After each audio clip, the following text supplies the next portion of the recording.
Добрый день, уважаемые коллеги. Мы переходим к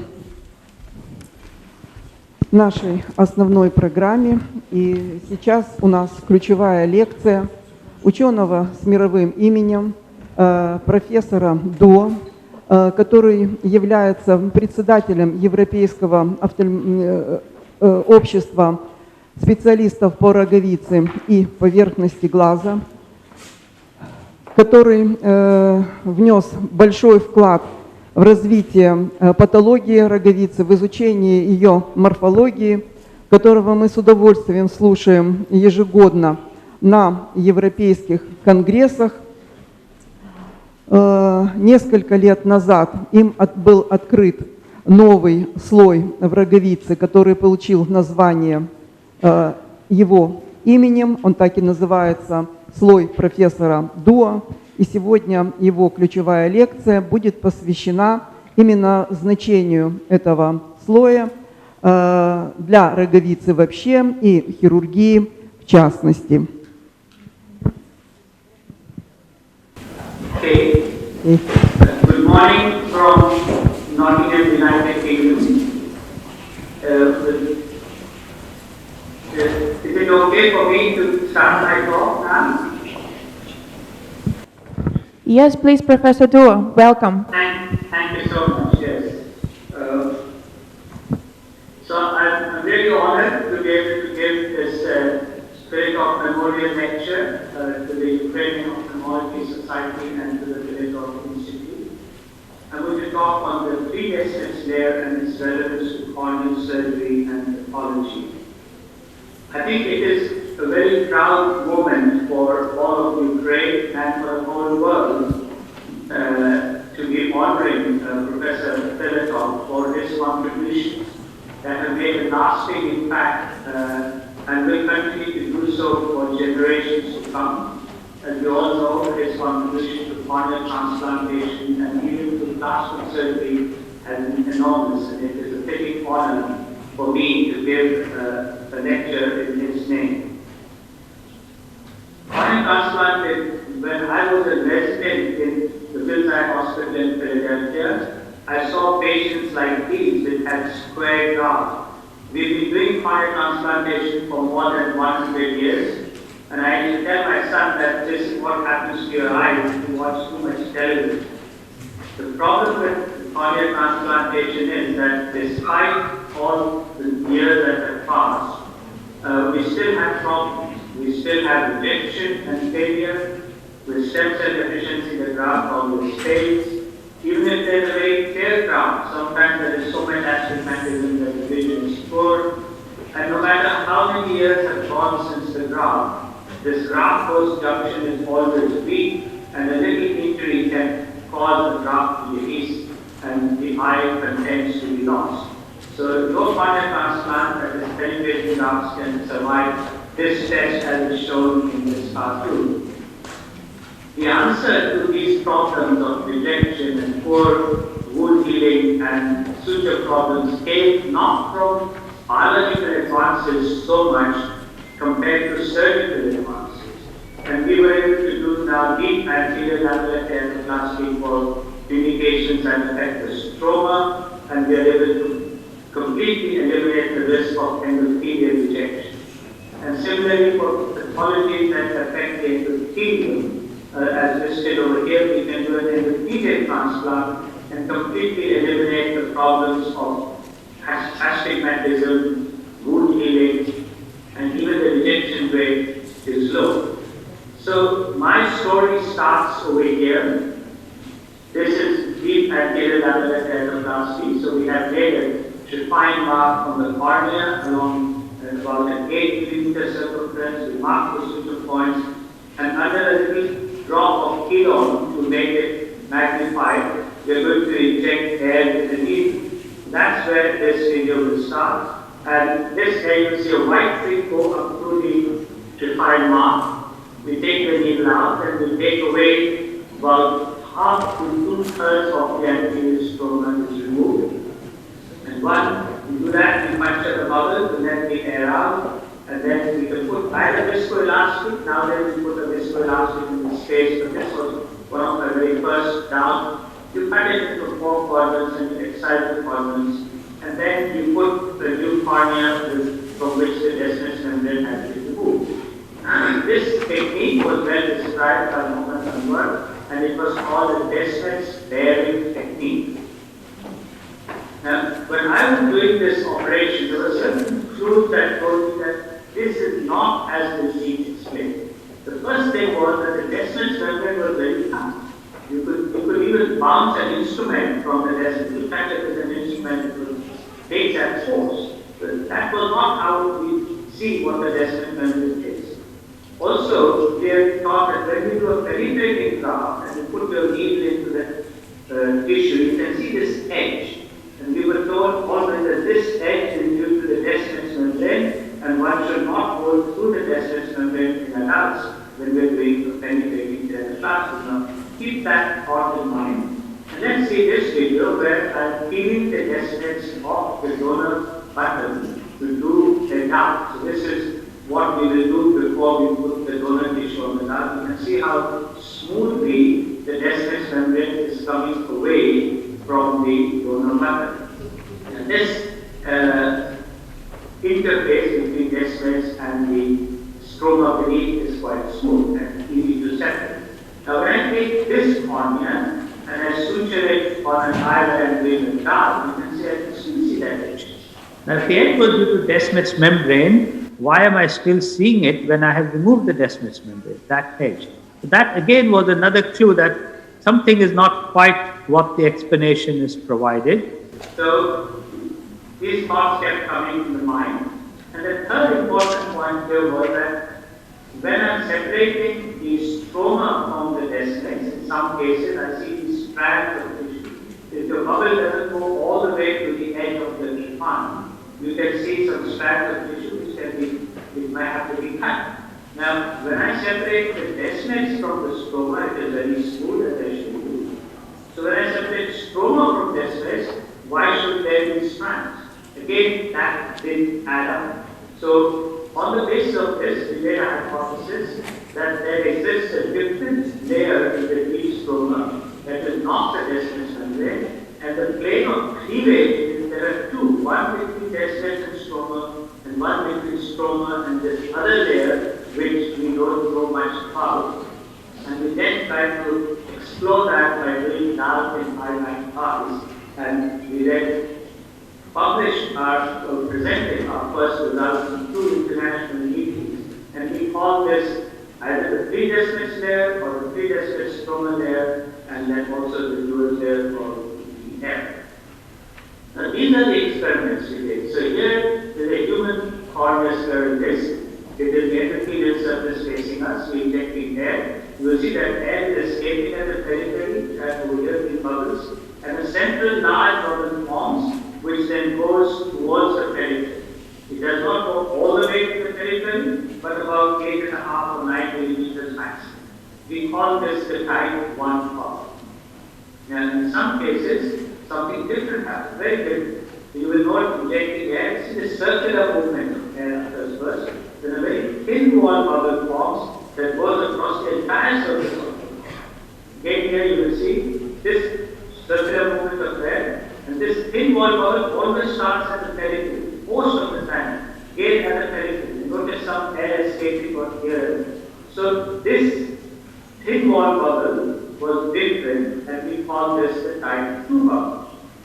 And also, in some cases, you get the combination of the two. So here you can see the central type 1 and the present of the type 2. Here the central type 1 has a very large horseshoe-shaped type 2 bubble. Now, clinically, people were seeing these things, and they were calling this a split in the banded and non-banded layers of the Descemet's membrane. So when we saw this, obviously we took the tissue for histology to see what was going on. Now, this was really the defining moment. When you have a type 1 bubble, you can very gently peel off all the Descemet's membrane, and the bubble doesn't collapse or burst. The bubble stays, so there is some other layer that is holding that bubble in place. And you can see that layer also has a slightly rough surface. And if you do the histology of that tissue that we just removed and do electron microscopy microscopy, you can see the endothelium, the non-banded, and the banded zone. So there was never a split, whether you take it from a mixed bubble or a type 2 or from a type 1 as I just showed. This layer was never split. So clearly we were showing that there is another layer over here which we had hypothesized. Now, if you take the type 2 bubble over here, the thin wall, and you touch it or you feel it, the whole bubble collapses. So this is very different from the type 1. So clearly the air was accumulating in the space between the descent membrane and the stroma. But the interesting point about this you will see is that after removing the entire descent membrane, I can put a needle to get air and still create that type 1 bubble without the descent. So that layer was intact and will allow a bubble to form because it is impervious to air. Air doesn't go through this layer. It will go from the side thing but never through this layer. And that was another feature of this layer that we were able to describe. Then we were trying to see why does this bubble not go all the way to the pelvis. Again, notice that air is staying. And now we're pushing air, and we reach about 700 millimeters of mercury, and you will find that that bubble bursts. And then you can peel off the descent membrane, and you will see now how this was the first look at this layer. You can see it's very resilient, elastic, very transparent, and this is the layer. And when you pull it, you can see the stray going all the way to the periphery. So the layer extends all the way to the periphery, but the bubble will be up to 8 or 9 millimeters. This was the predestined layer. Then we did some scanning electron microscopy, and you can see that's the descent membrane with the endothelial cells, and that is the posterior surface of the predestined layer. And on the side, you can see that edge. So this produces that edge, and this also produces that edge. It's very different, this stroma, from the rest of the common stroma. We were also able to show that this layer does not have any keratocytes. There are very few, if any, keratocytes in the predestined layer. You can see the strands as this peel off. The keratocytes are right over here. This is beyond the last row of keratocytes. The here descent membrane and this is the predestined layer. It is made of 5 to 8 very thin lamellae of cornea, and we were measuring the fibril diameter, the interfibril distance, and to characterize this layer quite in detail. As you can see in these slides over here, and where some of these strands break over here, say, and collect, then you can see this little collection of collagen where the strands break. And that is what gives the surface the rough appearance. And on scanning electron microscope, you can see this is the descent membrane, and this is the endothelium, and this is the anterior surface of the predestined layer. This is the deep stroma in which there are penetration of holes from which the air is coming. And this is the scanning of a type 1 bubble. This is the predestined layer with some of the strands. And in high power, you can see the edge of a bubble, the stroma over here, and the predestined layer over here. Now, this actually opened some new thoughts or new information on the microanatomy of the corner stroma. So when you inject air in the stroma, you will see most of these radial bands of air that go straight back towards the rivers. Sometimes you see this very fine cracks in the glass type of appearance of air in the stroma. So the more compact the stroma, the more thinner the line you see. Or you will see this, they are all really quite diffuse, or it will be a combination of diffuse collection of air with these fine crack-like lines in the stroma. But once one of these bands from here or from here reaches the limbus, always first move towards the limbus. This track looks very much like this infectious crystalline type of pattern, which is the way bacteria migrate in the stroma. And this is also telling us that it is the stromal architecture which is determining this movement of either material, which is the bacteria, or air.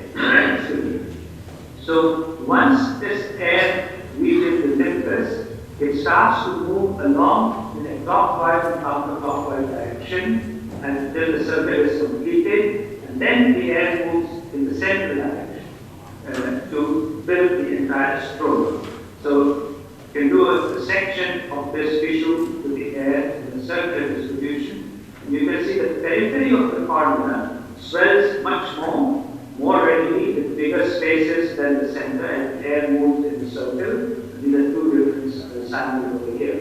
And then, when the air has completed that movement and it starts to come back in the center, then what we find is that tiny bubbles of air will accumulate here. As you can see in the histology, they will come together, they will coalesce to form the start of the type 1 bubble and then become the full type 1 bubble. As against that, the type 2 starts again here, you see, at the periphery, then it extends to cover the entire posterior surface of the air, or of the cornea.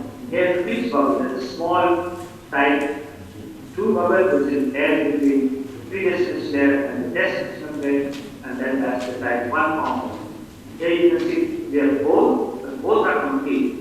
Large row of the type 2, and then the inside, the type you can get complete 2 bubbles with the air separating in both epiphyses. And this is again a scanning. Now this is very to tell you a concept over here. So this is the type 1 bubble, but see the bubble continues, the layer continues all the way to the periphery. The descendant membrane has been cut. So you can see that band is about 1 to 1.5 millimeters, and that is exactly the area where the air moves in that circular manner in a clockwise and counterclockwise direction. So when you keep this in mind and look at the cornea, which is pronate in shape and it flattens, that flat part corresponds to this part of the cornea. And that flat part also gives us, as you see on the topography, the flatter periphery. So that is the one that is holding the dome in shape and giving it this convexity. So no matter if you blink or you squeeze your eye, it changes, but it comes back to its shape because of that thick hash band all the way at the periphery. So when you publish this, obviously you get the reactions from the scientific community. You get all kinds of responses. One is they can't be true. The other is, oh, it has been described before. Some people will say, I have described it before. But thankfully, the majority of the people will say, well, let's look at this and let's validate the finding and see if we can prove this and show that this is true. So, at that time, one of the editorials written in ophthalmology was, this has been described before, there is nothing new under the sun. And I have written back to say, there is nothing new under the sun, but the sun is constantly shedding new light on old objects. So looking at things differently as our knowledge and science and our ability to see things improve with all the microscopes and all the technology and the laboratory investigations we have at our disposal. So one of the questions was that is it present in children? Because all our eyes are in the 60s or 70s. And we didn't know the answer, but we had tested it at night until I was at a meeting in Shannon in Toronto, in India, with Dr. Harminder, brought this case, the pictures to show me. So this was a child where dark or deep angular angioplasty was done, but the cornea never cleared. So we looked at the OCT, and you can see the OCT shows there is one layer over here, and then there is another layer which is gone. So this is a classic appearance we know of the descendants membrane that pairs and curves. And this was the predescendants layer that had separated from the descendants rotation and had the mixed bubble, and the inner component had torn. That's why the cornea were cleared, and then they did a penetrating graft and would show the predescendants layer and the descendants membrane and the torn curve, this curve over here. So clearly it was present in children, a 9-year-old child had. Then we went on to show by other methods and other samples we got that it's even a 3-week-old newborn child who showed 1 year old, even now got 2 years. So it is present in children as well. And that was quite clearly shown by further experiments. Now, this is one picture we circulated quite a lot. So you can see the descendants membrane has been removed, and this is the predescendants layer. And that is the stroma with the air and periphery. So the argument that was put forward was that this is a random separation of the stroma to form that bubble. It just one layer comes off, and it is not a separate layer. It's not a distinct layer. Now, that is a valid question. We did random separation. So this is what the experiment we did. So if you take the human cornea, you peel the Descemet's membrane off completely to take away the Descemet's membrane. And then you take the cornea upside down, make it convex, and you mount it on an artificial chamber and fill it up. Now with PTK, you can do examine laser ablation for 20 microns. Now if it is random separation, if I inject air, I should get a problem, even though I've ablated that layer that should be the layer, that thickness. And what happens is you can never get another bubble form once you have ablated the 15 to 20 microns of the previous. So you see the air escaping through the hole. So it is not just very good stroma or a random separation, it is a distinct layer. So now the question was, oh, we have seen keratocytes, and we had shown and said it is the last row of keratocytes beyond which the layer exists. Keratocytes don't exist in straight lines, they exist in a random distribution. Now you can call each one of these a layer, or, and then the predestined layer beneath it, or this red line is the last row of keratocytes. And what we see beyond that, as we go to a later period, this layer which is called 15 to 20 microns. So this was corroborated by the Canadian group on ultra-high resolution OCT, the living human cornea. They were able to show the Descemet's membrane always appears as two lines, so we get a double contour line for the Descemet's membrane. But beyond the last row of keratocytes shown by the red arrows is the predestined layer. They were to show that very convincingly compared to histology, last row of keratocytes, predestined layer, Descemet's membrane, and then the endothelium. So clinically now within the living human eye with ultra-high resolution, you can see the layer. And if you do whole marks of the layer and you stain for nuclei, you can see there is no nuclei, a very large part of the predestined layer. You see the nuclei in the strands, there's a bit of the Descemet's membrane, the Descemet's endothelial cells showing that there are no cells within the layer. So essentially the predestined layer has very little, if any, nuclei or cells. The keratocyte processes might extend into it in some cases. And then we were able to come to this finding where this group of techniques showed that there is a high concentration of elastin fibrils in the predestined layer. They showed this by serial scanning on-phase electron microscopy. Then we did this study here, which is quite important. I take about 40 seconds to explain it. So if you look at the elastin content of the predestined layer, it has more elastin than any other part of the cornea except the trabecular meshwork. So the elastin in the trabecular meshwork contains is more or less similar. Descemet's membrane has less elastin than the other parts of the cornea. Now if you take this type 1 bubble and you cut the wall, that's the predestined layer and the Descemet's membrane together, it scrolls not a lot. Then very carefully separate that, the predestined layer from the Descemet's membrane. You see the Descemet's membrane will scroll quite a lot, the predestined membrane scrolls less. So this is the Descemet on its own scrolls. So why does the Descemet's membrane always scroll to the endothelium outside? And we know this. And the answer is because either it is the solar endothelial cell that are pushing it, or it is the elastin. So we say, yeah, but there is a lot of elastin in the predestined layer, so why is it not scrolling as much as the Descemet's membrane?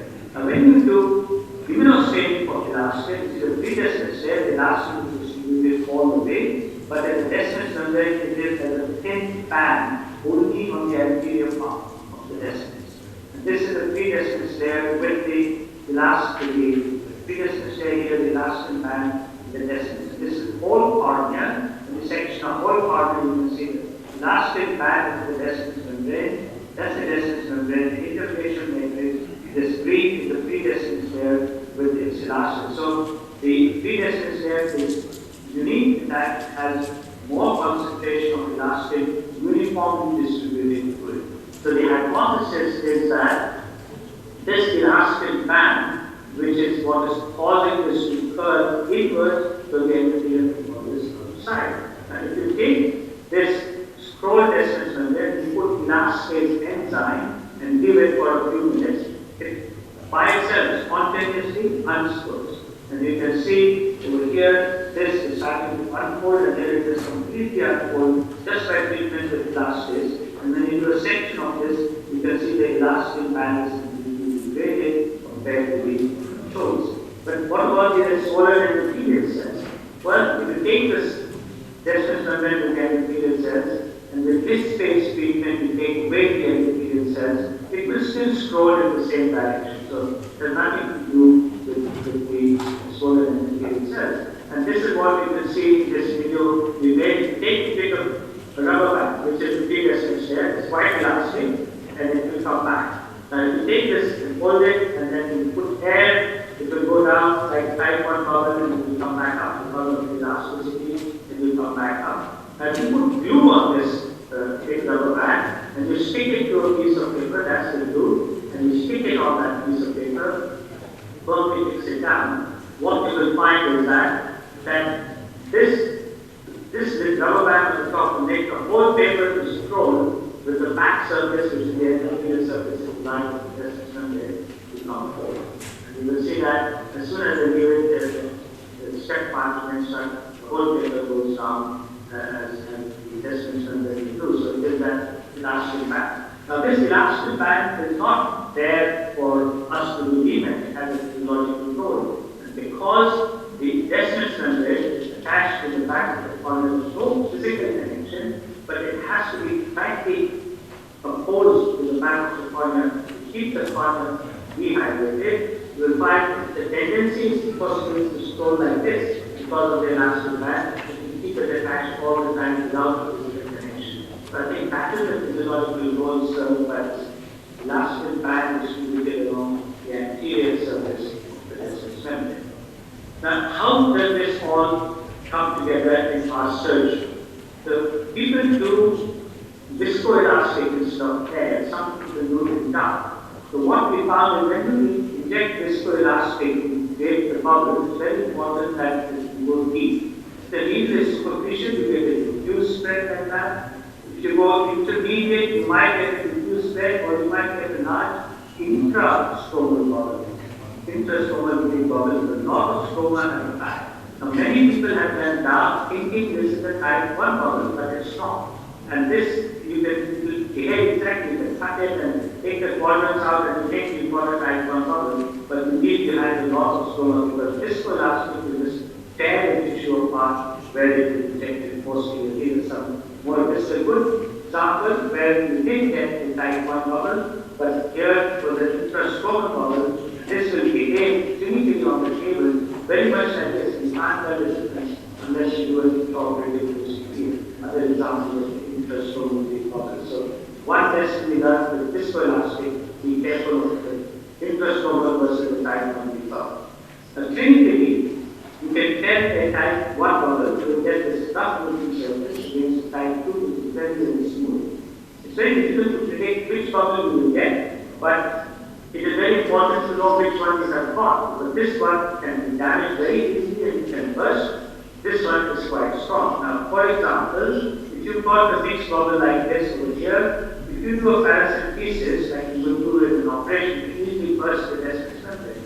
So that should not be done until the air is first released, all the pressure is taken off and the thing becomes convex.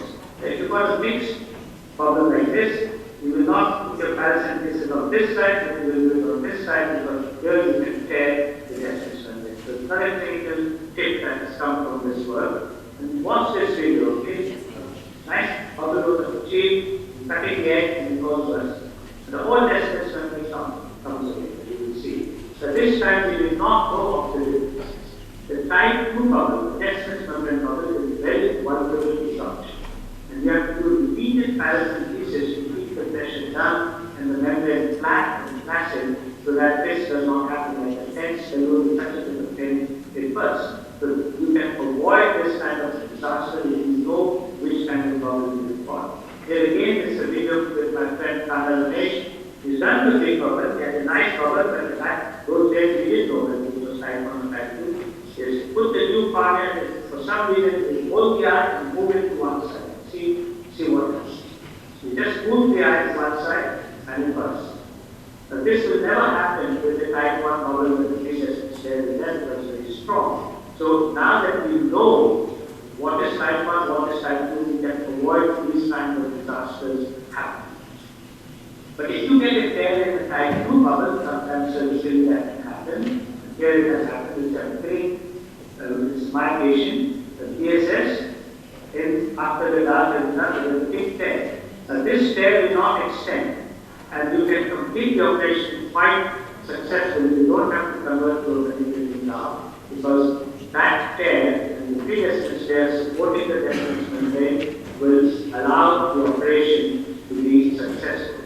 So we did that, of course, and then you can see, all we could see was in this patient, there was a little fold that we could see some distance from there, and the rest of it was quite normal. Now, sometimes when we're doing a dark operation, the air does not go all the way to the defined. But it's not the end of the world. When you cut the quadrants, you can, with the spatula, because we know there is a cleavage plane, and we know the strands I showed you, you will see here also, you can extend it completely to where you want it to go. See the strands, you are seeing this is because we are anterior to the previous here, not anterior distance. Because it's strong, you can quite forcefully separate those strands, or you can cut them out and then cut that. So this is video length 3 by 5 from my finger. So we are now able to apply our knowledge to our dull operation and other operations that we will see. Now this is the same principle to show. We put air and air will straight into the engagement. So I have gone through two. So I go to the other side and get a very small type 1 bubble. What I do is put viscoelastic and puncture it, all the air comes out. I've got such a small bubble, but with my spatula, I can go in. Because I know I'm in the right cleavage plate, I can separate all the way around. I can cut this tissue out, and I can put the new corner on it, and I can get the full successful dart. So once you know where the plate, even if it is a small size type 1 bubble, you get to the right place, you can manually separate the whole. So this is an even more lovely video from Rishi Saru. So they tried this for bubble, it didn't work. So now they are physically tearing the cornerstone from the previous material. So the force is applied to break the heel along the edge, where they had cut it certain. But you can see the separates quite nicely, and they can go as those out completely. So that layer force the cleavage plane in surgery is very important. Now, because let me just go back one and start here. This doctor was doing dark in a patient where they found, after taking the top off, the dense cataract. So that is where this is, they did the dark, and then they found the cataract. So he said, bursting pressure of previous there is 700, so I can do the whole cataract operation with lens implant underneath the previous.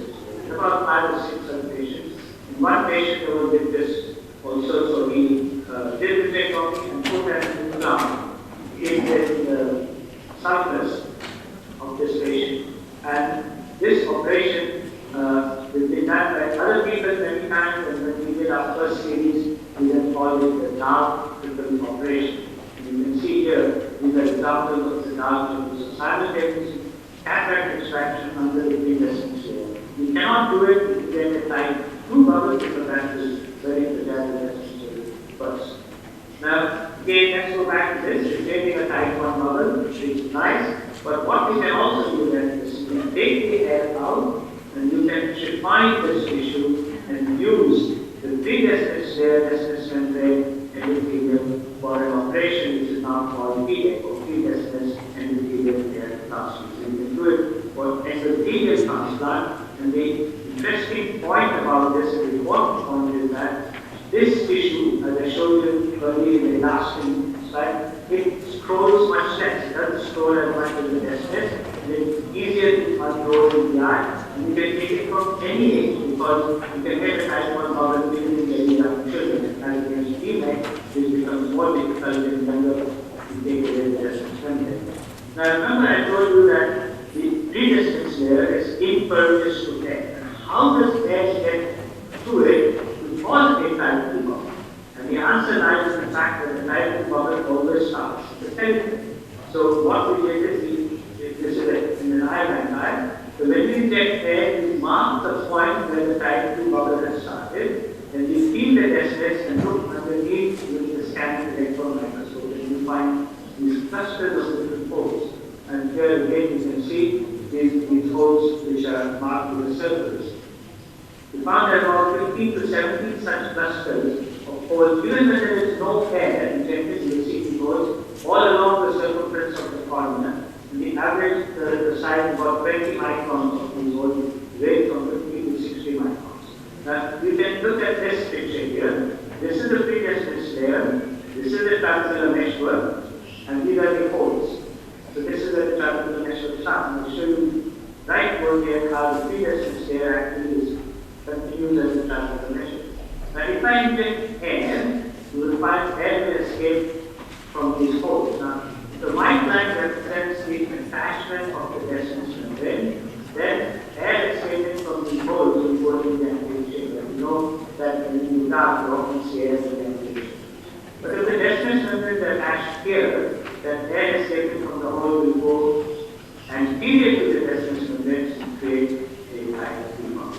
That is how this happens. But this is very important in this information, because if this is your penetrations, and you don't want a type 2 bubble that will be heated. So if you clamp all these holes off, and you make the clamp, then you will never get an escape of air, and you will never get a type 2 bubble. That is what we show over here. You can see what is the clamp in place. You inject air, not a single bubble will escape at the perimeter. We have shown you the previous videos over there is escaping. In a very controlled manner, you get a nice type 1 bubble all the time. Then we take it off, define or cut that tissue, and we make the operation. If you don't have the clamp, what you do is you go to the periphery and you score and cut the distance and then all at the periphery. Then, when you inject the air, all the air escaping from those holes will go out, and it will not collect under the distance, and then you will avoid a type 2 bubble. But there is some disadvantage of this technique, because the amount of air that is escaping doesn't let the pressure to build up enough to always cause a type 1 bubble. And sometimes you push too hard and it can form first. So the clamp is a very controlled formation of type 1 bubble. But if you don't have it, you can avoid a type 2 bubble if you do the exercise or the test. This is just the published. Now here the operation is that this is the patient's eyes, and here you can see how you take that tissue, so type 1 bubble, put it in the pathway. That's not really neck, but it doesn't grow as much, and it is also slightly smaller in size because the bubble goes maximum of the case. Put it in the eye, easier to unroll it in the eye, and you complete that injection. That is the P-leg operation. And these are some pre and post op pictures of P-leg. Here's another picture, and post op. Very safe, just the same visual as the P-leg operation. And the final section finished off by some very important concepts and pathology that we have understood because of the knowledge of this layer. Now, this paper published by 2014 by New York showed that this plate of the predestined layer and the stoma is a plate where fungi tend to migrate quite easily in deep fungal keratitis in lungs. And this is what they published. Next time you look at a patient with fungal keratitis and you do an OCT, you will find a link of this. At least we found it 3 times now. You will find this line. This line is the separation of the predestined layer, and there is fungal material and inflammatory material between the deep cornea and the layer. See that there is separating. It's not the destined membrane, it is the predestined layer. It's one of the signs of fungal keratitis. So if you do that, and in a patient with fungal OCT and you see that line, you know in your mind that they're dealing with a patient with fungal keratitis. Now, we have looked at destined membrane detachment for many published this, I think, last week. So we told you about type 1 bubble, type 2 bubble, and mixed bubble. Testament membrane detachment is exactly the same. No air, spontaneous testament membrane detachment, post-trauma, post-surgery, post-trauma. You can get a type 1 bubble, which is like a straight line, like the chord of a circle, and it's a combination of two destinations, same destinations. Or a type 2 bubble detachment, which is pure destinations membrane detachment, which is a double bubble. Or both of them together. So the pre-destinations layer has detached, the destinations membrane has detached, and they are also detached from the tissue. It's actually like a bubble, you get this thing. So, of course, the type 2 can tear and then form the scroll like that. So, look at this patient here. This patient had this detachment. It's like a straight line. We had to do a PK to replace it, and you can see the destinations membrane and the pre-destinations layer both detached. The 5 patients they got this confirmation. On OCT, straight line. If you look over here, this is a straight chronic graph, chronic edema, straight line, there is a straight line. On OCT, there is a straight line, but there is also a strand that is connecting. When you see a strand connecting your destinations detachment to the stroma, almost 100% you can be sure the pre-destinations there also detached. So you don't get this strand with destinations there. And then we did histology. You will see the pre-destinations there detached and as well as the destination place. So here what you see is another patient post-cataract edema. You see there are 2 lines on the CT. So this is a mixed line. Here also one straight line and one line with the small curve in the destination. Another patient you can see straight lines with both the layers are detached, but they're beginning to become 2 lines, and here they're very 2 lines. So they're mixed detached. Both are detached, but also towards the center, they are separated from each other. The pre-destinations layer, then the destinations membrane which is torn and curved. So this is clinically in patients. It's not only destinations membrane detachment. The point is when you talk about destinations membrane, it's a combination of the two. So here are some more examples of that. You can see in a patient with fluid ulcer. Desmitoceles, many of them have this layer on the top, and we show it. But this is a very important new approach to acute hydroxy keratoconus. It is hydrox is not due to rupture of the destinations membrane only, it's a rupture of the destinations membrane and the pre-destinations layer. We published this in our very first paper, and you can see here both the layers are detached. If you get only destinations detachment, you will not get acute hydrox. And that has been shown. This is a detachment in penicillin with acute hydrox, and you can see that strand. But this is where Professor Murray from France has said that if you stitch only the pre-destinations layer back to acute hydrox, then you get much rapid resolution. You don't have to stitch the destinations membrane back together. Only the pre-destinations layer has to be stitched. And this is the paper recently by Ellis. What they found is that in keratoconus patients, if the destinations membrane only is detached, you don't get acute hydrox. But what they were doing, they were doing open membrane transplant, and during lamellar dissection, they penetrated into the eye. When you penetrate and you tear the destinations membrane and the pre-destinations layer, you get acute hydrox. So exactly what we had said in our first paper, they had to show to patients by this technique. And they went on to say that this is how it happened with hydrox first layer in both the layers. But one thing which they failed to mention is that, which we showed in this experiment, if you make a cut in the normal cornea, make a small cut pre-destinations layer distance, you mount it on an artificial chamber and you push the pressure up very high, you don't get it. So you will get acute hydrox only in the context of the molecular collagen and the glycosaminoglycans of keratoconus, not for penicillin integration, but not in the normal cornea. We had some methods that we exchanged and they acknowledged that for acute hydrox to occur, the tear has to be in both the layers and in the context of the keratoconus. So this was my final slide was I was going to show you here that if you look carefully what you can see the distance conventions here, but the pre-distance layer continues as the travel position. This is on light microscopy and low power infrared microscopy. You can see the pre-distance layer continues. So if you look at my arm, that is a predestined layer, then it opens up with the fingers to form the trapezial measure. So here, when standing here, when you take away the destined layer, the predestined layer actually becomes it follows the form of the trapezial measure is the predestined layer. Just like in this scarf, that scarf is a predestined layer, and very the same fibers are forming the trapezial measure. So this connection between the trapezial measure and the predestined layer is a new area that we're exploring, and we will share a lot more in the context of transforming as we share in the future. So just to conclude, this knowledge of this layer takes us to the journey of how we discovered it and how it has impacted not only surgery and the pathology of the cornea, understanding of some of the cornea, through the understanding of corneal surgical anatomy, the dark operation, and the corneal surgery, has made dark safer, has led to the innovation of 3 new procedures, which is dark, triple, PDEC, and surgical management of tooth eyeballs. It is involved in the pathogenesis of corneal diseases like testis detachment, tooth eyeballs, and spread of infections. Its role in optimal and posterior corneal coverage and corneal biomechanics.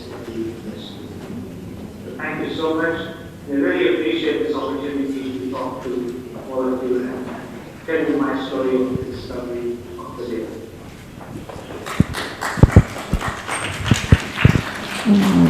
Профессор До, большое спасибо за очень интересную лекцию, полную нюансов, которые касались как физиологии, так и морфологии роговицы, очень важную для хирургов, которые занимаются глубокой послойной кератопластикой и ДМЕКом.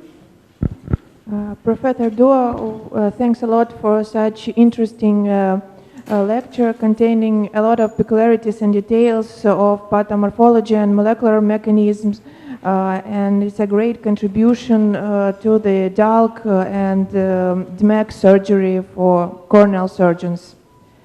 And now we'll give a speech.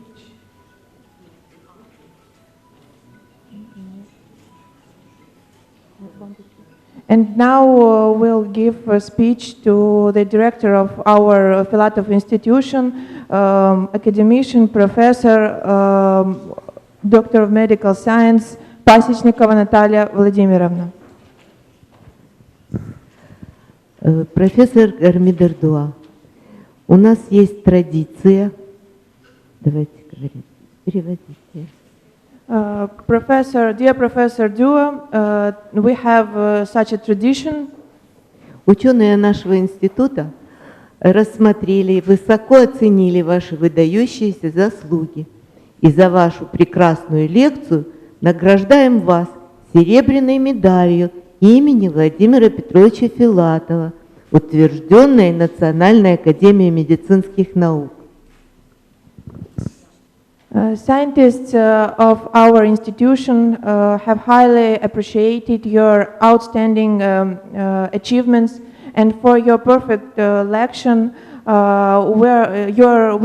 want to reward you with a silver medal named after Vladimir Petrovich Filatov that is established by the Academy of Medical Science. Мы надеемся, что в ближайшее время мы сможем лично вручить вам эту награду. We hope that in the near future we'll be able to present this award to you personally.